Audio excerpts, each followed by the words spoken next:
포도원의 두 아들. 마태복음 21장 28절부터 32절. 그러나 너희 생각에는 어떠하뇨?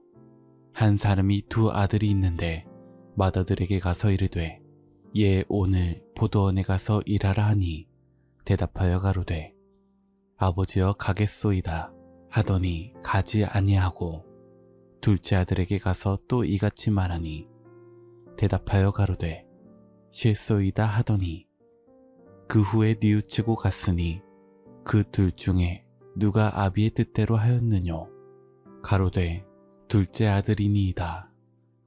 예수께서 저희에게 이르시되 내가 진실로 너희에게 이르노니 세리들과 창기들이 너희보다 먼저 하나님의 나라에 들어가리라.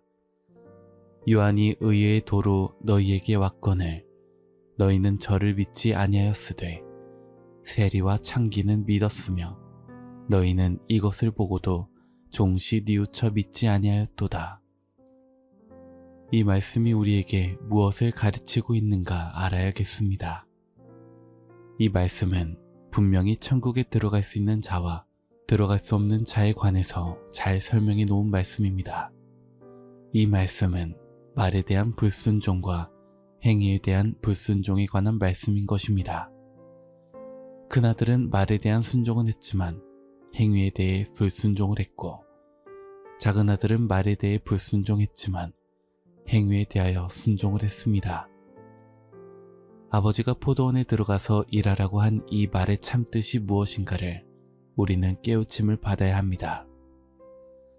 오늘날까지 포도원의 두 아들에 대하여 숨겨진 참 비밀을 증거한 자는 없었습니다. 성경에 숨겨진 모든 말씀들은 특히 예언에 관한 말씀은 암호와 비유와 비사로 기록되어 있습니다. 그렇기 때문에 문자적인 말씀 그 자체를 가지고는 하나님의 섭리를 알 수가 없는 것입니다. 암호문을 터득하는 깨우침의 진리가 있을 때 성경의 본 뜻을 알 수가 있습니다. 사람과 대화를 나누는 가운데서도 진실을 발견하지 못할 때가 있습니다. 그것은 지금 대화를 하고 있는 것이 진실이 아니고 그 진실의 암호가 그 사람의 마음속에 새겨져 있어 그 사람의 인상이나 피부 색깔을 보고서 진실이다, 진실이 아니다라는 것을 짐작할 수 있을 뿐입니다. 그러나 가끔은 그 짐작이 적중으로 맞을 때도 있습니다. 그렇다면 이 말씀에 숨겨진 진실은 무엇입니까? 신앙의 마지막 목적은 하나님의 나라에 들어가는 데 있습니다. 하나님 나라에 들어가지 못한다면 여러분이 수고한 모든 것이 무의미로 돌아가는 것입니다. 다만 예수님을 믿어서 좀 선하게 되고 착한 일을 하게 되었다면 의로운 사람으로 불리게는 됩니다만 그러한 것을 바라고 교회에 나온다면 교회에 나오지 않아도 됩니다. 윤리와 도덕을 깨닫고 잘 지키는 자들은 오히려 지금 기독교인들보다 더 선하고 착하게 살고 있습니다. 그러므로 윤리와 도덕을 가지고는 천국에 들어갈 수가 없습니다. 그러면 어떻게 해야 천국에 갈 수 있느냐 하는 것입니다. 본문 말씀이 영혼에 관한 구원이 아니요 육체에 관한 구원과 상관이 있을 때 생명이 되는 것입니다. 이 말씀이 나와 상관이 있어야지 다른 사람과 상관이 있다면 아무런 값어치가 없는 것입니다. 성경을 알 수 있는 방법과 비법에 관해서 성경이 성경에 대하여 해답을 줍니다. 이사야서 34장 16절. 너희는 여호와의 책을 자세히 보라. 이것들이 하나도 빠진 것이 없고 하나도 그 짝이 없는 것이 없으리니 이는 여호와의 입이 이를 명하셨고 그의 신이 이것들을 모으셨음이라. 하나도 빠진 것이 없고 다 있다고 했습니다. 즉 무엇이든지 없는 것이 없고 다 있다는 것입니다. 자세히 보면 다 있고 대강 보면 빠진 것이 많다고 한 것이니 성경을 자세히 보면 다 있다고 했으므로 성경은 온전한 것입니다. 그러므로 성경 한 권 속에는 이 세상의 모든 것이 다 들어있다고 말씀드릴 수 있는 것입니다. 짝이란 무엇입니까? 남자의 짝은 여짝이고 칠판의 짝은 분필입니다. 꽃도 암술의 짝은 수술인 것과 같이 지구상에 짝이 없는 것이 없습니다. 성경에도 짝이 있습니다. 짝이 되지 않았을 때 문제가 생기고 짝이 있을 때는 문제의 해답이 나오는 것입니다. 2 더하기 2는 4입니다. 이 지구상에 아무리 많은 숫자가 있더라도 2 더하기 2의 짝은 4뿐입니다. 이와 같이 성경에 기록된 내용을 알 수가 없을 때 알 수 없는 그 문제에 관한 해답이 짝이라는 것입니다. 성경이 세상 끝날에 가서 하나님의 뜻을 이룰 것인데 세상 끝날이 되기 전에 하나님의 뜻을 안다면 천계를 노출한 죄값으로 심판을 받게 되는 것입니다. 그러므로 하나님의 비밀이 노출되지 아니하고 감추어지고 보관하기 위하여 하나님께서 비유로 말씀하시고 암호문으로 감춰 두신 것입니다. 다니엘서 12장 4절 다니엘아 마지막 때까지 이 말을 간수하고 이 글을 봉함하라. 많은 사람이 빨리 왕래하며 지식이 더하리라. 예레미야 23장 20절 나 여호와의 노는 내 마음에 뜻하는 바를 행하여 이루기까지 쉬지 아니하나니 너희가 말이래 그것을 완전히 깨달으리라. 말일에 가서 완전히 알 수가 있다는 것입니다. 본문 말씀도 암호문으로 기록되어 있습니다. 마태복음 21장 28절 그러나 너희 생각에는 어떠하뇨? 한 사람이 2 아들이 있는데 맏아들에게 가서 이르되 예 오늘 포도원에 가서 일하라 하니 포도원에 가서 일하라고 했습니다. 이 포도원은 포도가 많이 있는 과수원입니다. 포도원이 성경적으로 답이 무엇인가 보겠습니다. 이사야서 5장 7절 대저 만군의 여호와의 포도원은 이스라엘 족속이요 그의 기뻐하시는 나무는 유다 사람이라. 사람을 비유해서 나무라고 했습니다. 즉 거룩한 하나님의 백성을 가리켜 포도원이라고 하신 것입니다. 말씀의 짝을 통해서 보니까 실상의 포도원에 가서 일하라는 것이 아니오 양떼가 있는 이스라엘 족속에게 가서 일하라는 것입니다. 그럼 포도원의 주인에 대해서 알아보겠습니다. 요한복음 15장 1절 내가 참 포도나무요 내 아버지는 그 농부라. 예수님이 참 포도나무이십니다. 예수님이 참 포도나무요 그의 기뻐하시는 나무는 유다 사람이라 했습니다. 영적인 유다 사람인 것입니다. 내 아버지는 포도원의 농부라 했으니 포도원의 주인은 하나님이신데 그 아들을 보고 가로되 포도원에 가서 일하라고 했으니 아버지 대신에 가서 일하라는 것입니다. 하나님 대신에 일하는 자는 하나님이 보낸 사명자인 것입니다. 성경에 포도원이 나오면 무조건 이스라엘 족속이라고 생각하면 답이 풀리게 됩니다. 이스라엘에 관하여 짝을 통하여 알아보겠습니다. 호세아서 10장 1절 이스라엘은 열매 맺는 무성한 포도나무라. 그 열매가 많을수록 제단을 많게 하며 그 땅이 아름다울수록 주상을 아름답게 하도다. 이스라엘은 열매 없는 포도나무가 아니요 열매 있는 포도나무라고 했습니다.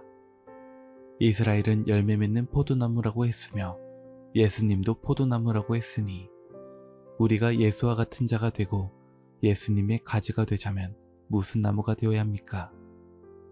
포도나무가 되어야 합니다. 사람이 나무가 되어야 영생을 합니다. 나무는 천년을 살 수가 있습니다.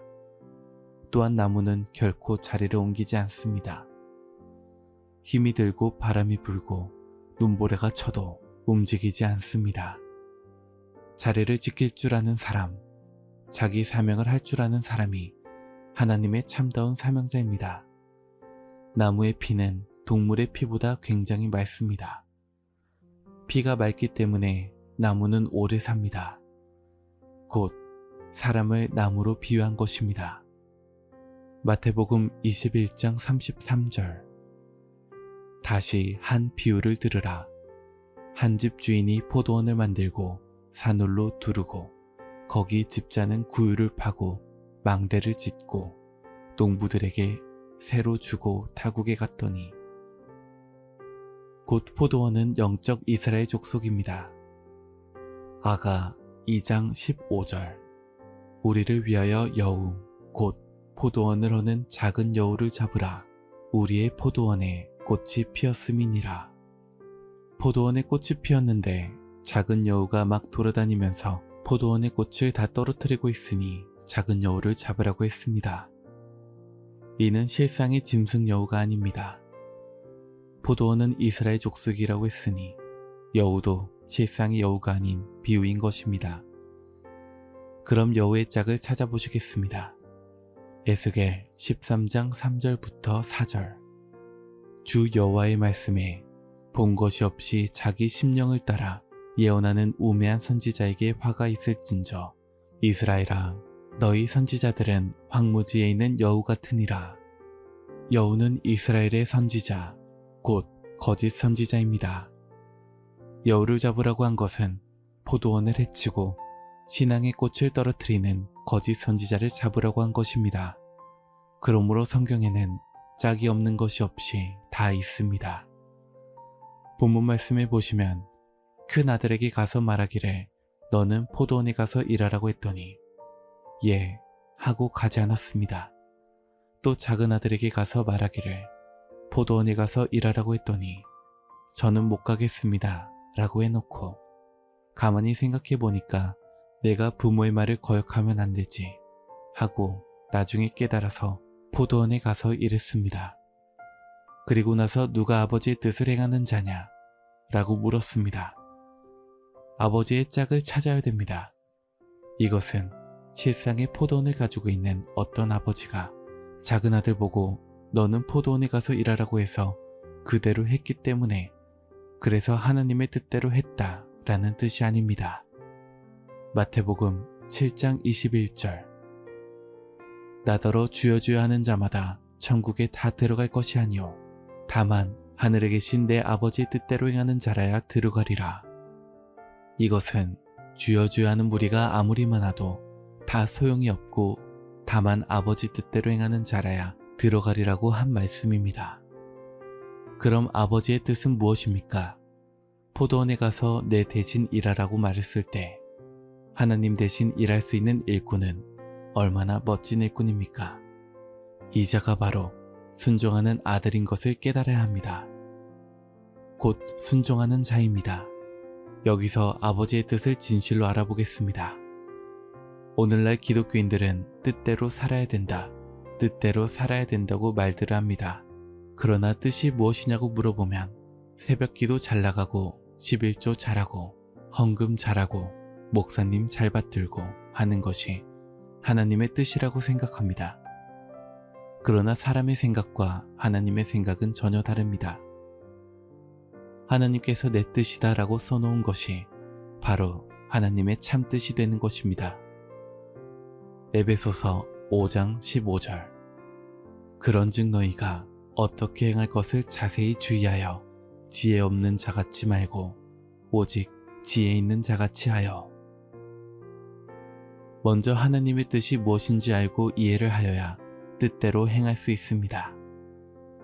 예를 들어 밭에 가서 일하라고 하였는데 예 알겠습니다 라고 대답만 하면 되겠습니까? 어느 밭에 가서 일하는 줄 알아야 일을 할 것이 아닙니까? 이와 같이 본문에 큰아들은 예 가겠습니다 라고 대답은 해놓고 포도원에 가지 아니하였습니다. 이는 큰아들이 아버지의 뜻을 몰랐던 것입니다. 그래서 포도원에 안 가고 술집에 갔던 것입니다. 다음 말씀으로 그 증거가 나옵니다. 에베소서 5장 15절부터 18절 그런즉 너희가 어떻게 행할 것을 자세히 주의하여 지혜 없는 자같이 말고 오직 지혜 있는 자같이 하여 세월을 아끼라. 때가 악하니라. 그러므로 어리석은 자가 되지 말고 오직 주의 뜻이 무엇인가 이해하라. 술 취하지 말라. 이는 방탕한 것이니 오직 성령의 충만을 받으라. 그런즉 어떻게 행할 것을 주의하라라고 했습니다. 작은 아들은 자세히 주의하여 지혜 없는 자같이 행하지 않고 지혜 있는 자같이 행했습니다. 아, 안 되겠구나 생각하고 포도원으로 돌아갔습니다. 그러나 아버지가 생각하기에 큰아들은 간다고 했고 작은 아들은 못 간다고 했으므로 포도원에 가보았습니다. 그러나 큰아들은 없고 작은 아들만 열심히 일을 하고 있었습니다. 여러분, 말로써 불순종했던 것을 행위로써 순종하면 말로써 불순종한 것은 무효가 됩니다. 이것을 우리가 깨달아야 될 지혜입니다.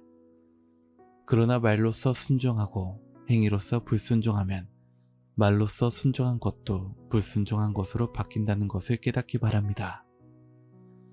어떻게 해서 이 교회에서는 이런 짝의 말씀이 나오고 한국 교회에서 찾아볼 수 없는 희한한 말씀이 나오는가? 이것을 좀 이해하라는 것입니다. 그리고 때가 악하다고 했습니다. 세상이 악할 때에 하나님의 뜻이 무엇인가 이해하라고 하신 것입니다. 노아 홍수 심판 때에 모든 사람들이 악한 자들이었습니다. 창세기 6장 5절 여호와께서 사람의 죄악이 세상의 관영함과 그 마음의 생각의 모든 계획이 항상 악할 뿐임을 보시고 이런 악한 때에 하나님의 뜻이 무엇인가 이해하는 자들이 방주를 탄 것입니다. 롯의 때에도 그러했습니다. 창세기 18장 20절 여호와께서 또 가라사대 소돔과 고모라에 대한 부르짖음이 크고 그 죄악이 심히 중하니 이러한 때에 하나님의 뜻이 무엇인가를 이해했던 자가 롯이었습니다. 또한 그 딸들도 롯의 딸들이기 때문에 구원을 받았습니다. 예수님 시대에도 악한 때였습니다. 얼마나 악했는가 하면 차라리 소돔과 고모라가 심판 때에 너희보다 견디기가 쉽다고 했고 이 말씀을 소돔 고모라 성에 전했다면 소돔과 고모라 사람들이 다 구원받았으리라고 하였습니다. 그것은 바로 소돔과 고모라 성보다도 더 악한 때가 예수님 시대였던 것입니다. 마태복음 11장 22절 내가 너희에게 이르노니 심판날에 두로와 시돈이 너희보다 견디기 쉬우리라.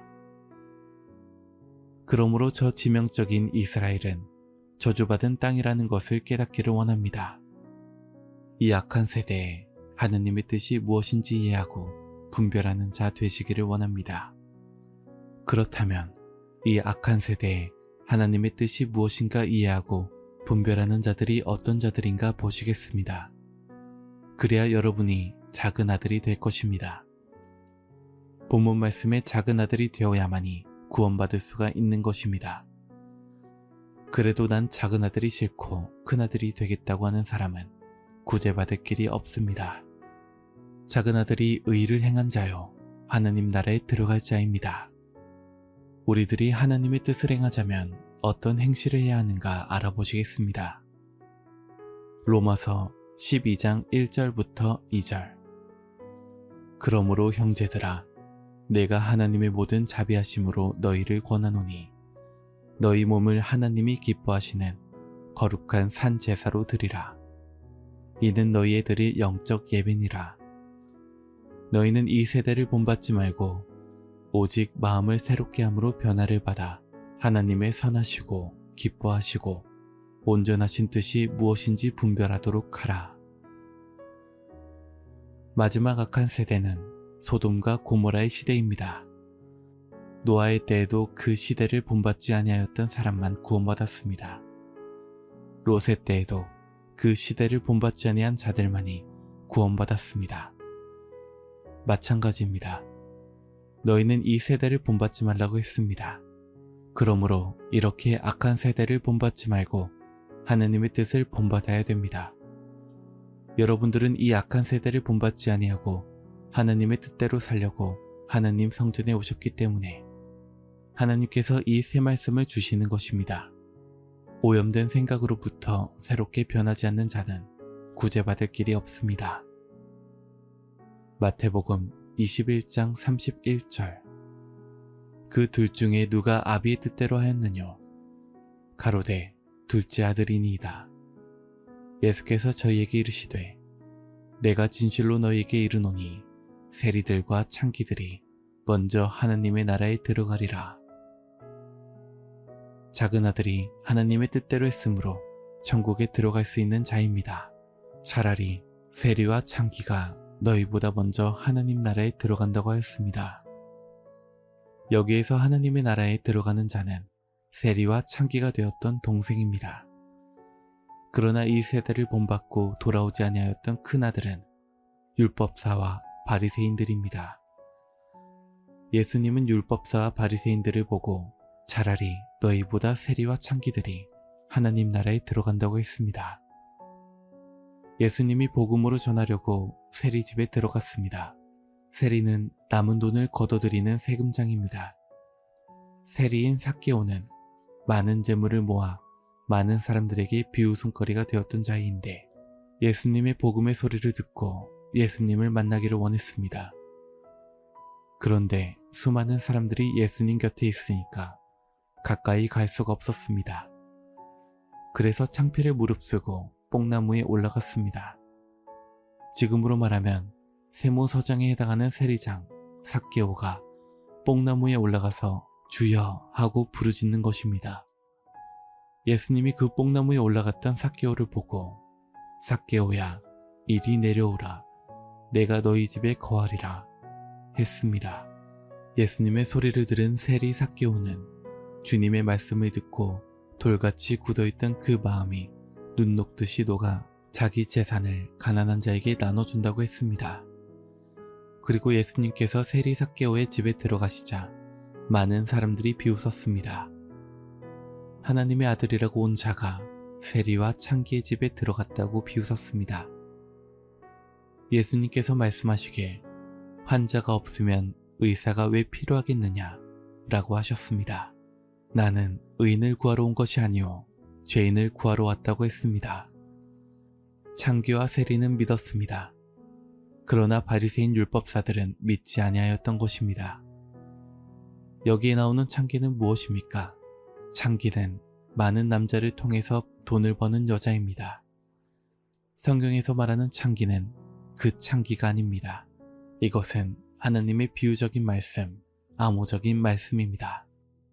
야고보서 4장 4절 가늠하는 여자들이여 세상과 벗된 것이 하나님의 원수임을 알지 못하느뇨. 그런즉 누구든지 세상과 벗이 되고자 하는 자는 스스로 하나님과 원수되게 하는 것이니라. 창녀는 세상과 짝된 자입니다. 너는 이 세대를 본받지 말라고 한 것처럼 이 세대와 같이 지내는 자들이 바로 구제받을 수 없는 창녀인 것입니다. 성경에는 하나님이 우리 모든 인류의 남편으로 비유되어 있고 하나님을 믿는 자들은 아내로 비유하였습니다. 호세아서 2장 19절부터 20절 내가 내게 장가들어 영원히 살되 의와 공병됨과 은총과 긍휼이 여김으로 내게 장가들며 진실함으로 내게 장가를 들리니 내가 여호와를 알리라. 하나님을 바로하는 자들에게 하나님께서 장가든다는 것입니다. 하나님께서 장가든다는 것은 보통 교회에서는 들을 수 없는 말씀입니다. 긍휼히 여김으로 내게 장가들며 긍휼히 여겨 장가간다는 것은 불쌍히 여겨 장가간다는 것입니다. 하나님께서 우리를 구제해 주기 위하여 긍휼히 여김으로 장가간다는 것을 깨달아야 합니다. 진실함으로 장가들리니 내가 여호와를 알리라. 하나님께서 그 사람한테 장가든 것입니다. 하나님 장가를 오셨으면 남편 대신 하나님만을 섬겨야 되는데 이 세상을 더 사랑한다면 그것이 간음입니다. 다시 말해서 하나님께서 내게 장가들었는데 내가 어떻게 해서 눈을 세상으로 돌리느냐 라는 것입니다. 주님께서는 창기들이 천국에 먼저 들어간다고 하셨습니다. 이런 자들은 자기 간음을 뉘우치고 바로 사는 사람들입니다. 그러나 영원히 구제받을 수 없는 사람들, 곧 세상에 욕심이 너무 많은 사람들, 간판만 보고 교회에 다니는 사람들, 하나님 뜻대로 살지 않은 사람들, 이런 자들이 간음하는 자들입니다. 여러분, 예수를 믿는 자로서 하나님과 예수님을 참 남편으로 여기는 자 되시기를 바랍니다. 돈을 남편으로 여기는 자, 권력을 남편으로 여기는 자가 되지 않기를 바랍니다. 예레미야 31장 32절. 나 여호와가 말하노라. 이 언약은 내가 그들의 열조의 손을 잡고 애굽 땅에서 인도하여 내던 날에 세운 것과 같지 아니할 것은 내가 그들의 남편이 되었어도 그들이 내 언약을 파하였음이니라. 작은 아들은 간음하였던 자였습니다. 그러나 그는 하나님 앞으로 다시 돌아왔습니다. 그러므로 그는 포도원에 들어갈 수 있는 축복이 있게 된 것입니다. 예레미야 3장 13절부터 14절. 너는 오직 내 죄를 자복하라. 이는 내 하나님 여호와를 배반하고 내 길로 달려 모든 푸른 나무 아래서 이방신에게 절하고 내 목소리를 듣지 아니하였음이니라. 여호와의 말이니라. 나 여호와가 말하노라. 배옥한 자들아 돌아오라. 나는 너희 남편임이니라. 내가 너희를 성읍에서 하나와 족속 중에서 둘을 택하여 시온으로 데려오겠고. 여기서 하나님은 배역한 자들의 남편이라고 했습니다. 간음은 영적인 간음을 말하며 여기서 간음했던 자는 누구입니까? 동생이었습니다. 또한 성경에 기생 라합이 있는데 그는 창녀와 같은 자였습니다. 그러나 그는 정탐꾼을 숨겨주는 하나님의 지혜를 받았습니다. 하나님의 뜻이 무엇인지 알았던 자였습니다. 분명히 이스라엘이 여리고성을 점령해서 하나님의 땅이 될 것이라는 것을 알고 있었습니다. 그래서 정탐꾼을 숨겨주었습니다. 기생 라합이 예수님의 조상 할머니가 되었습니다. 여러분, 여기 계신 여러분들은 세상과 짝되지 아니하고 하나님의 뜻이 무엇인가 분별하여 하나님 앞으로 돌아오는 귀한 자들 되시기를 원합니다. 또한 하나님의 말씀을 순종하여 구원받는 자 되어 포도원에 들어가는 아들이 되시기를 바랍니다.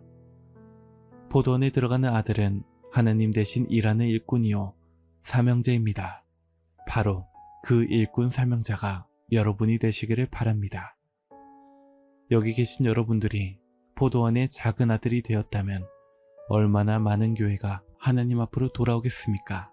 하나님의 뜻이 여러분을 통해서 성취되기를 예수님의 이름으로 축원합니다.